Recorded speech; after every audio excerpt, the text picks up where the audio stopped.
बिस्मिल्लाहिर्रहमानिर्रहीम। अल्लाह के नाम से शुरू जो बड़ा मेहरबान और नहायत रहम वाला है। I am Mirza Ruhel Baig from Pacific group of colleges. हमारा सब्जेक्ट अकाउंटिंग। हमारा आज का टॉपिक है अकाउंटिंग इक्वेशन, और आज हमने देखना है उसका एक न्यूमेरिकल। ये लेक्चर नंबर 19 है। लेक्चर नंबर 19 स्टार्ट करने से पहले मैं आप लोगों के साथ रिवाइज करना चाहूँगा लेक्चर नंबर 18।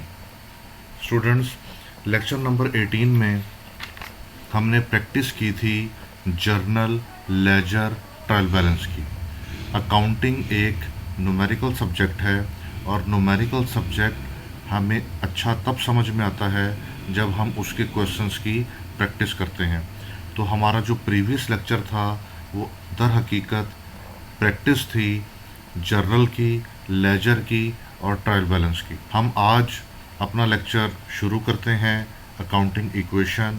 हम इसका एक न्यूमेरिकल देखेंगे। ये लेक्चर नंबर 19 है। हमारे पास क्वेश्चन है कि mister Ikram started business on 1 January 2013 and the transactions of business are as under. क्या क्या ट्रांजैक्शंस हुई, मिस्टर इकराम ने क्या क्या ट्रांजैक्शंस की। सबसे पहले देखिए, started business with cash ₹90,000। Students, accounting equation की थ्योरी हमने अपने प्रीवियस लेक्चर्स में पढ़ी। अब हम उसकी प्रैक्टिस कर रहे हैं कि हम उसके न्यूमेरिकल्स कैसे सॉल्व करेंगे।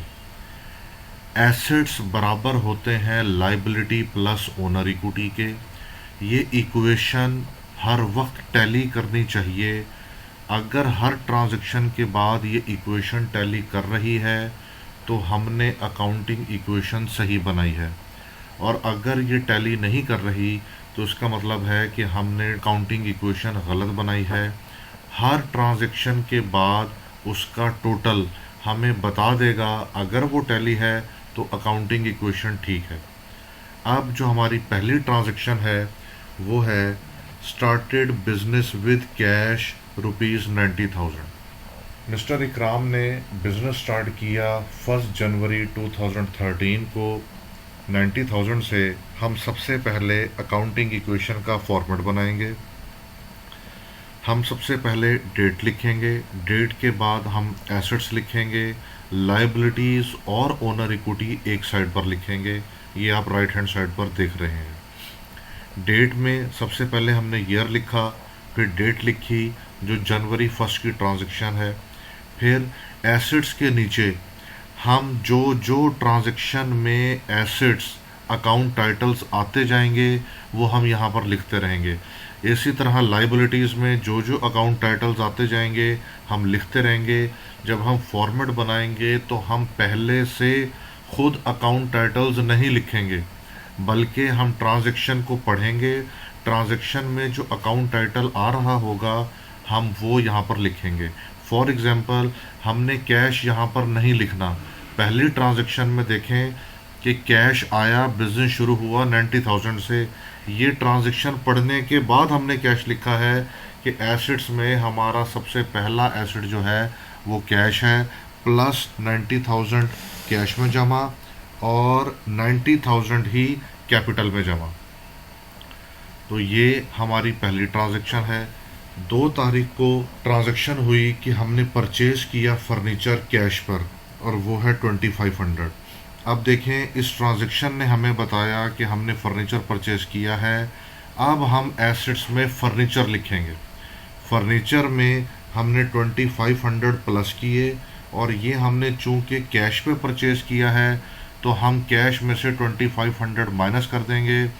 तो अब देखें, एसेट साइड पर एक एसेट बढ़ रहा है, फर्नीचर बढ़ रहा है, और कैश दूसरा एसेट है ये कम हो रहा है। तो एक चीज़ एसेट साइड पर बढ़ी और एसेट साइड पर ही एक चीज़ कम हो गई। एसेट्स का टोटल वही रहेगा, लिहाजा लाइबिलिटी प्लस ओनर इक्विटी का टोटल भी वही है।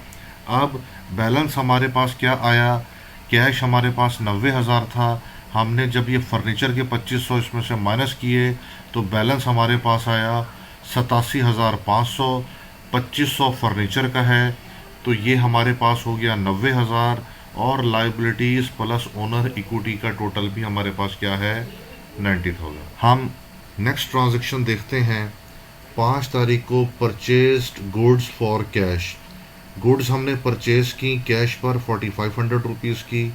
अब हम गुड्स लिखेंगे एसेट्स में, यानी कि गुड्स हमने कहाँ से हमें पता चला कि हमने यहाँ पे गुड्स लिखना है, पहले हमने ट्रांजैक्शन पढ़ी है। तो 4500 गुड्स में हम ऐड करेंगे। 4500 चूँकि हमने कैश पे परचेज़ की हैं तो कैश में से 4500 हम माइनस कर देंगे, तो कैश हमारे पास बच जाएगा 83,000 का। फर्नीचर हमारे पास है 2500 का और गुड्स हमारे पास हैं 4500 की। अगर हम इन तीनों का टोटल करें तो ये 90,000 ही बनता है और कैपिटल हमारा 90,000 है। लिहाजा 5 तारीख तक हमारी अकाउंटिंग इक्वेशन टैली है 90,000 से। 9 तारीख को हमने परचेस्ड की हैं goods from mister Imran. Students, ये मैंने आप लोगों से पहले भी डिस्कस किया था, जब कैश का जिक्र ना हो, किसी शख्स जिक्र हो, तो इसका मतलब ये है कि वो हमने उधार पर परचेज की हैं।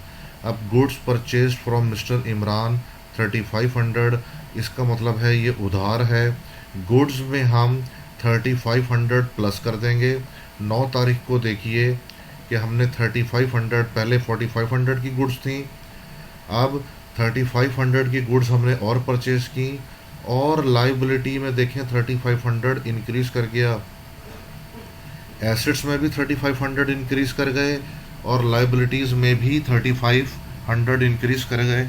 इसका मतलब है कि एसेट्स 3500 से बढ़े, लाइबिलिटीज़ भी 3500 से बढ़ी, तो ये दोनों साइड्स पर 3500 बढ़ने से हमारी अकाउंटिंग इक्वेशन इक्वल रही।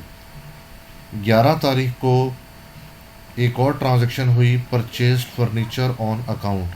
हमने फर्नीचर ख़रीदा है उधार पर, जो कि है 10,000 रुपये। अब जैसे हमने गुड्स परचेज़ की थी वैसे ही हम फर्नीचर की ये एंट्री पास करेंगे। 10,000 से फर्नीचर बढ़ जाएगा और 10,000 से ही हमारे अकाउंट पेबल भी बढ़ जाएंगे। एसेट्स में भी 10,000 बढ़ गए, लाइबिलिटीज़ में भी 10,000 बढ़ गए, दोनों साइड्स पर 10,000 इंक्रीज़ हुए। इसका मतलब है कि हमारी अकाउंटिंग इक्वेशन टैली है। फिर देखिए 12 तारीख को हमने गुड्स सेल की हैं कैश पर, वो है 1500। स्टूडेंट्स, अब हमने गुड्स सेल की हैं 12 तारीख को। सबसे पहले हम डेट लिखेंगे, फिर हमने गुड्स सेल की तो जो चीज़ हम सेल कर रहे हैं वो चीज़ कम होनी चाहिए, वो चीज़ रिड्यूस होनी चाहिए। 1500 से गुड्स हमारी कम हो गई और 1500 से हमारा कैश बढ़ गया। इससे हुआ क्या, एसेट्स पर एक एसेट कम हुआ और एक एसेट बढ़ गया। दूसरी साइड पर लाइबिलिटी और ओनर इक्विटी साइड पर हमने कोई चीज़ एंटर नहीं की, लिहाजा ये दोनों साइड्स बराबर हो गई। 1500 ऐड हुआ, 1500 ही लेस हो गया, तो बैलेंस हमारे पास क्या आया, कैश 84,500, फर्नीचर हमारा है 12,500 और गुड्स हमारी हैं 6,500। लाइबिलिटीज़ का टोटल हमारे पास आ रहा है 13,500 और कैपिटल हमारा है 90,000। तो 1,03,500 ही हमारा एसेट साइड पर है, 1,03,500 ही हमारा लाइबिलिटीज साइड पर है, ओनर इक्विटी साइड पर है। नेक्स्ट 16 तारीख को हमने फर्नीचर सेल किया है कैश पर। अब फर्नीचर कम होना चाहिए और कैश हमारा बढ़ना चाहिए, कितने से, 1,000 रुपये से। 16 तारीख को देखें, हमारा फर्नीचर 1,000 से कम हो रहा है और हमारा कैश 1,000 से बढ़ रहा है। एसिड साइड पर एक एसिड कम हुआ, एसिड साइड पर एक एसिड बढ़ गया, तो अब नेट इफ़ेक्ट ज़ीरो हुआ। Liability plus owner equity side का भी नेट इफ़ेक्ट ज़ीरो है, तो ये दोनों साइड्स इक्वल रहीं। अब हमारे पास बैलेंस जो कि 16 तारीख को होना चाहिए वो 85,500 कैश का है, 11,500 पहले हमारा फर्नीचर 12,500 का था, ये सेल करने की वजह से अब रह गया 11,500 का। गुड्स हमारे पास हैं 6,500 की, और लाइबिलिटीज़ 13,500, और कैपिटल है 90,000। 16 तारीख को भी जो हमारा टोटल है वो 1,03,500 ही रहेगा, एसिड साइड पर भी और liability plus owner equity side पर भी। अब 26 तारीख को हमने गुड्स सेल की हैं मिस्टर अकरम को। अब मिस्टर अकरम का जिक्र जब हुआ तो इसका मतलब है ये उधार की बात हो रही है। हमने 26 तारीख को सेल की हैं गुड्स। गुड्स में कमी आनी चाहिए, 1200 से गुड्स कम हो जाएंगी और 1200 हमारे अकाउंट रिसीवेबल में बढ़ जाएंगे। हमने अकाउंट रिसीवेबल का अकाउंट ओपन किया, अकाउंट रिसीवेबल हमने एसिड साइड पर लिखा, 1200 उसमें ऐड किए क्योंकि हमने पैसे लेने हैं मिस्टर अकरम से। और ये हमने क्यों लेने हैं? क्योंकि इनको हमने गुड सेल की थी। अब एसिड साइड पर एक एसिड कम हुआ है, एक एसिड बढ़ा है, नेट इफेक्ट ज़ीरो है। Liability plus owner equity side का भी नेट इफेक्ट ज़ीरो है। तो हमारे पास टोटल 26 तारीख को भी 1,03,500 रहेगा डेबिट साइड पर, यानी कि एसिड साइड पर, और 1,03,500 ही हमारा टोटल रहेगा लाइबिलिटी साइड पर, ओनर इक्विटी साइड पर। 29 तारीख को हमने कैश पे किया है मिस्टर इमरान को, ये हमारी लाइबिलिटी थी, हमने लाइबिलिटी पे की है 3,000। तो 3,000 से हमारी लाइबिलिटी कम होनी चाहिए। अकाउंट पेबल में देखें 3,000 से हमारी लाइबिलिटी कम हो रही है, और चूंकि हमने कैश पे किया है तो 3,000 से हमारा कैश भी कम हो रहा है। तो अब हमारे कैश का बैलेंस आएगा 82,500, फर्नीचर 11,500, गुड्स हमारे पास हैं 5300 की, अकाउंट रिसीवेबल हमारे पास है 1200 का। तो ये टोटल हमारे पास हुआ 1,05,000।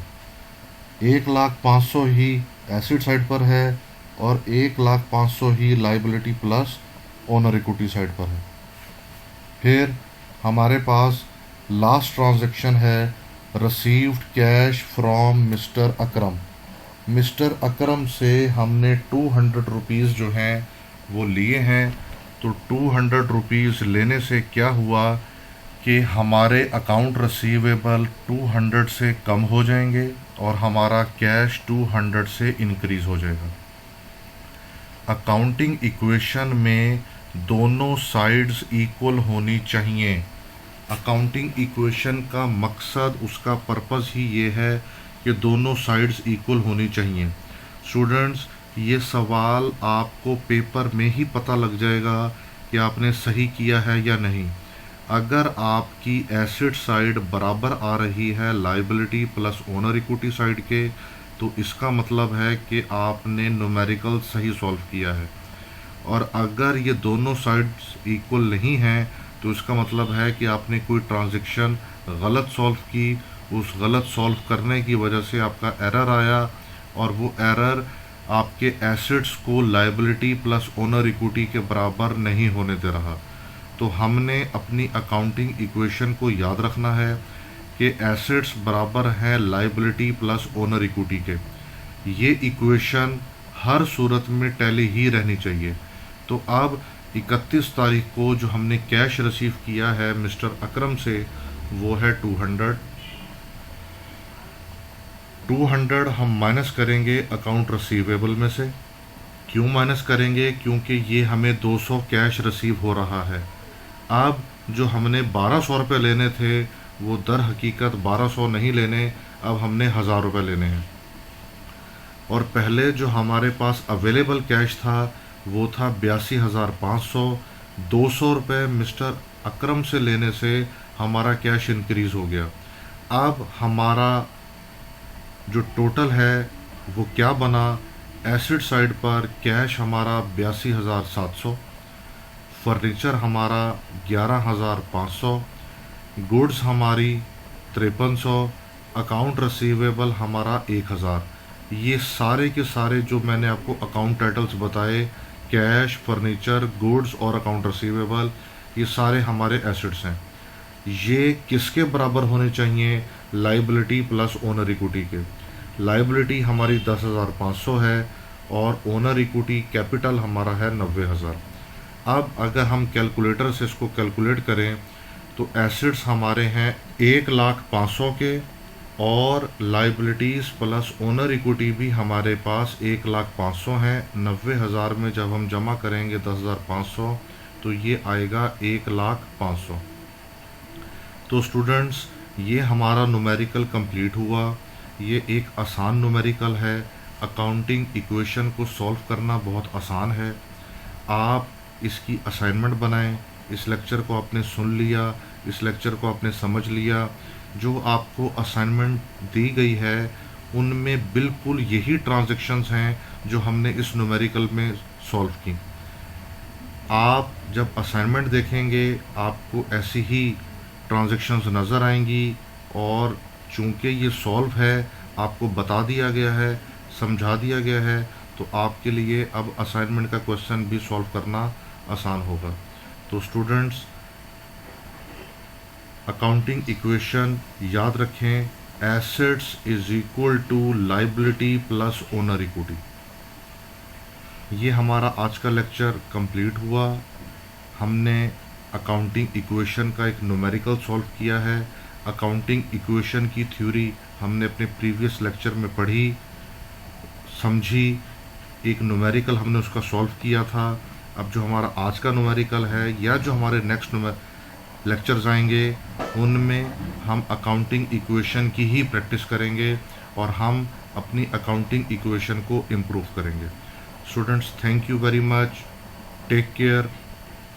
अल्लाह हाफिज़।